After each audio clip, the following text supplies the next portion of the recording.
कंडियारो भरिसां बदक शाख खे लॻल 30 फुट घारो बंदि न थियो। हिकु ॻोठु मुकमल पाणी हेठि अची वियो।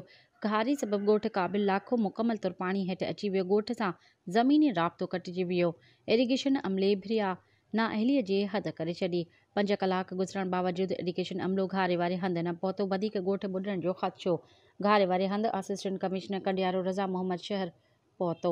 SDO इरीगेशन भिरिया घारे वारे हंधि अचण ते ज़हमत न कई। इरीगेशन जे SDO न अचण ते AC पारां कावड़ जो इज़हार। AC ॿई इरीगेशन जे अमले खे तलब करे वरितो। असिस्टेंट कमिश्नर कंडियारो रज़ा मोहम्मद शहर जो चवणु आहे त इरीगेशन वारी सख़्तीअ सां हिदायतूं कयूं आहिनि त पाणी हेठि आयल ॻोठाणनि जी हर मुमकिन मदद कई वञे।